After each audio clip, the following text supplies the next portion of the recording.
Check this out. We live in Connecticut, which is plant hardiness zone 6A. It's November 2nd. We even turned the clocks back last night, yet we're still picking peppers. Isn't that crazy?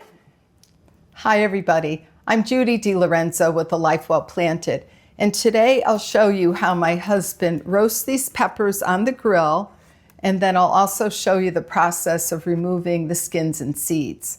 I just love having sweet roasted red peppers preserved and available year-round.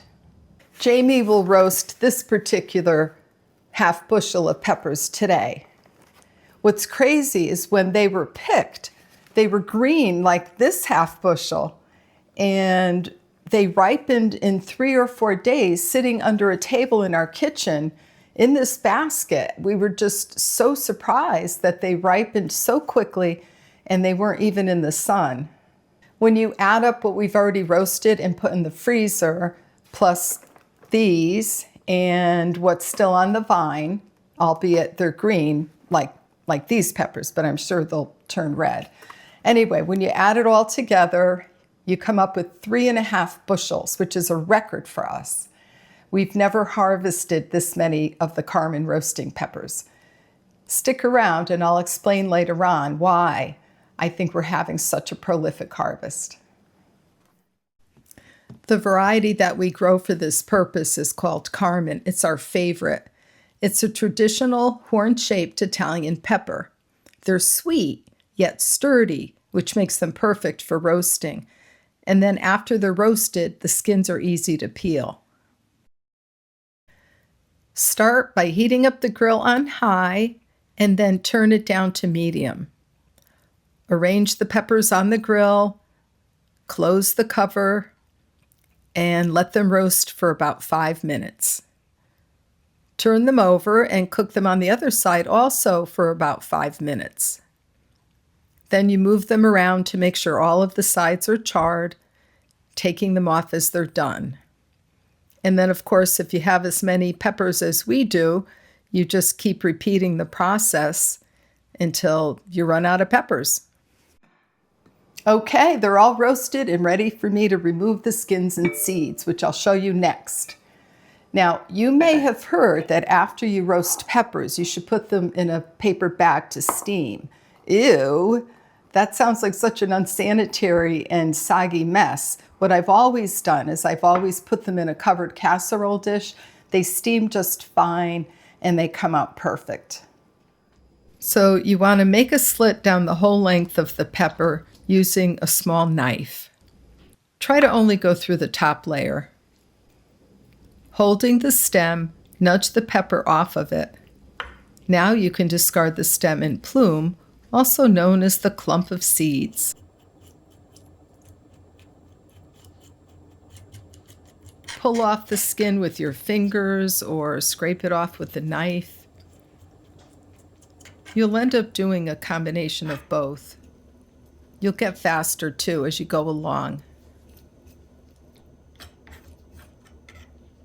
This part takes the longest, but it's worth it.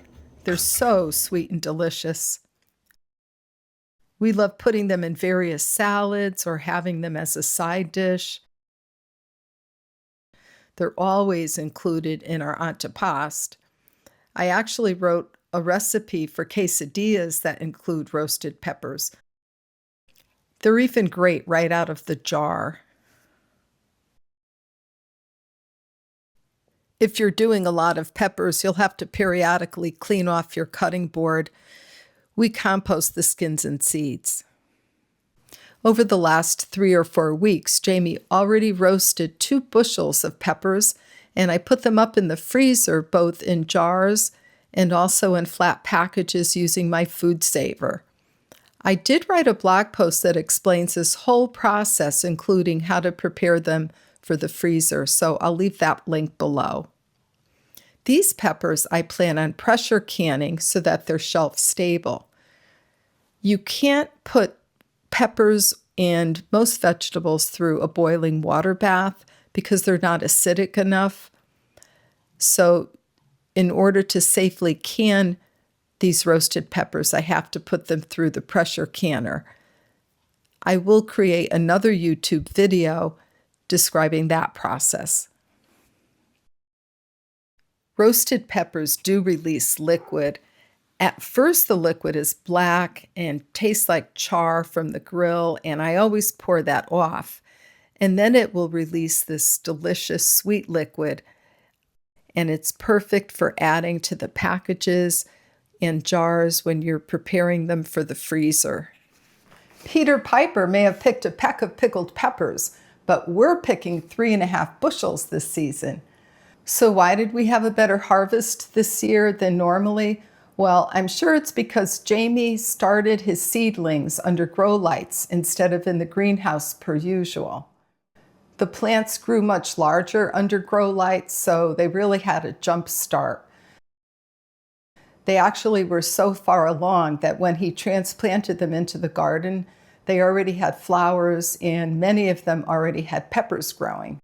I'll leave a link below to another one of my videos where I show how Jamie started all of his seedlings this past spring. All of them grew larger and got a jump start. Thanks so much for watching. I hope you too have a bunch of peppers to roast and preserve and enjoy for the off season.